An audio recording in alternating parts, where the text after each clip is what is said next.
Hello అండి, అందరికీ నమస్తే. Welcome back to our channel. నా రెగ్యులర్ కస్టమర్ అండి. అయితే తను బ్లౌజులు అయితే ఒక 4 బ్లౌజులు తీసుకొచ్చింది. ఒక బ్లౌజ్కి మాత్రమే ఇట్లా కొంచెం బిగ్ బార్డర్ వచ్చింది, వన్ సైడ్ మాత్రము స్మాల్ బార్డర్ అయితే వచ్చిందండి. ఈ బ్లౌజ్కి మాత్రము వర్తించదు ఆమె చెప్పిన విషయము. ఇంకా 4 బ్లౌజులు అయితే ఇచ్చిందండి. సేమ్ అంటే 2 సైడ్స్ సేమ్ ఈక్వల్గా బార్డర్ అయితే వచ్చినాయి. తను ఏం చెప్పిందంటే బాడీ పార్ట్కి ఎక్కడ జాయింట్స్ వచ్చినా పర్వాలేదు, కానీ హ్యాండ్స్ దగ్గర మాత్రం జాయింట్స్ వస్తే అస్సలు ఒప్పుకోదండి. తనకి ఇష్టం ఉండదు అని చెప్తుంది. ఒక్కొక్కరు ఒక్కొక్క రకంగా ఉంటారు కదా, వాళ్ళకి తగ్గట్టు మనం స్టిచ్చింగ్ చేసి పంపించాలి కదా. అయితే హ్యాండ్స్ అయితే కటింగ్ చేస్తే ఏంటంటే మనకి 2 పీసెస్ జాయింట్ వచ్చేటట్టు అయితే కట్ చేసుకున్నా. ఎందుకనంటే మనకు 4 పీసెస్ జాయింట్ చేసిన దానికంటే ఇట్లా 2 పీసెస్ జాయింట్ చేస్తే బ్యాక్ పార్ట్ వచ్చేటట్టు తీసుకుంటే మనకు బ్లౌజ్ అనేది చూడడానికి నీట్గా కనిపిస్తుంది. అతుకులు అనేది ఎక్కువ రాకుండా ఉంటుంది. మనకు పని కూడా తొందరగా అయిపోయే ఛాన్స్ ఉంటుంది కదా. ఇలా కట్ చేసినప్పుడు నేను లైనింగ్ మెయిన్ పార్ట్ అంటే మెయిన్ ఫ్యాబ్రిక్ ఏ రకంగా అవుతుందో 2 సైడ్స్ సేమ్ బార్డర్ వచ్చింది. నేను ఇప్పుడు ఏ రకంగా వేస్తున్నానో చూడండి. 2 బార్డర్లను 2 కోరాస్ని ఇలా ఫోల్డ్ అంటే ఇట్లా మడత పెట్టుకొని ఇలా పక్కకు పెట్టుకోండి. ఇలా పక్కకు పెట్టుకున్న తర్వాత హ్యాండ్స్ అనేది ఫస్ట్ మనకు కరెక్ట్గా సరిపోతుందా లేదా, బ్యాక్ పార్ట్ దగ్గర ఏమైనా జాయింట్స్ పడుతున్నాయా లేదా అనేది కరెక్ట్గా చూసుకోండి.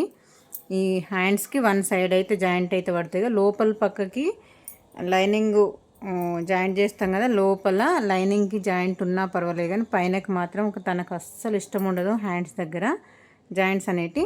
ఇలానైతే క్లాత్ అనేది పరుచుకోండి. ఇలా పరుచుకున్న తర్వాత దీని పక్కకే ఇక్కడ బ్యాక్ పార్ట్ అయితే వేసి చూడండి, మనకు కరెక్ట్గా సరిపోతుందా లేదా. ఒకవేళ సరిపోనట్టయితే సైడ్ జాయింట్స్ దగ్గర జాయింట్స్ పడతాయి. చిన్న సైజ్ బ్లౌజ్ అయితే మాత్రం ఈజీగానే సరిపోయేటట్టు అయితే ఉంటుందండి. ఇది కూడా సరిపోతుంది చూడండి, ఇది కూడా సరిపోతుంది. బ్యాక్ పార్ట్ కూడా వేసుకొని చూడండి. ఆ తర్వాత ఇప్పుడు ఈ పీసెస్ అయితే కట్ చేస్తాం కదా, కట్ చేసిన తర్వాత ఇక్కడ ఇంకో భాగం అయితే ఇంకా కొంచెం ఎక్స్ట్రా క్లాత్ అవుతుంది కదా, ఈ భాగంలో మనం ఫ్రంట్ పార్ట్ అయితే వేసుకోవాలి. ఇలా బిగినర్స్కి అయితే చాలా బాగా యూజ్ అవుతుందండి. మనకి టైలరింగ్లో కొంచెం రన్ చేసే వాళ్ళకు ఇట్లాంటి చిన్న చిన్న టిప్స్ అయితే ఐడియా ఉండొచ్చు. కాకపోతే మాత్రం ఇది కూడా కొంతమందికి తెలిసి ఉండదు, ఎందుకంటే ఒక్కొక్కరు ఒక్కొక్క రకంగా ఉంటారు కాబట్టి కస్టమర్స్ వాళ్ళకి తగ్గట్టుగానైతే మనం బ్లౌజ్ అనేది స్టిచ్ చేసి ఇవ్వాలి.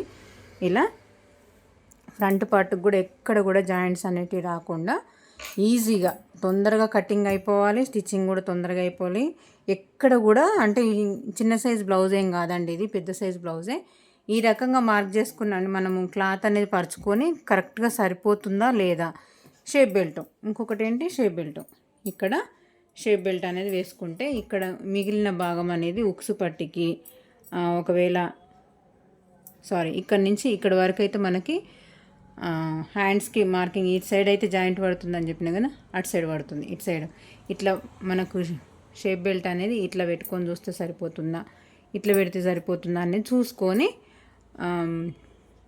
ఇలా పరుచుకున్న తర్వాత మన క్లాత్ కరెక్ట్గా అడ్జస్ట్ అవుతుందా లేదా అనేది ఖచ్చితంగా చూసుకోండి. చూసుకున్న తర్వాత కట్ చేసుకుంటే ఈజీగా అయిపోతుంది, తొందరగా అయిపోతుంది. మన అతుకులు ఎక్కువ ఉంటే కూడా చిరాకు వస్తూ ఉంటుంది.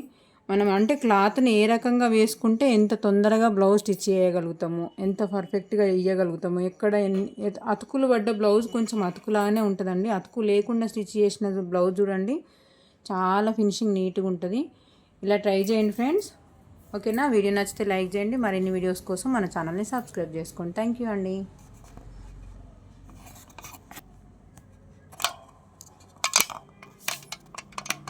చూడండి ఈ రకంగా మార్క్ అంటే క్లాత్ అనేది పరుచుకున్న తర్వాత కటింగ్ చేసుకోండి.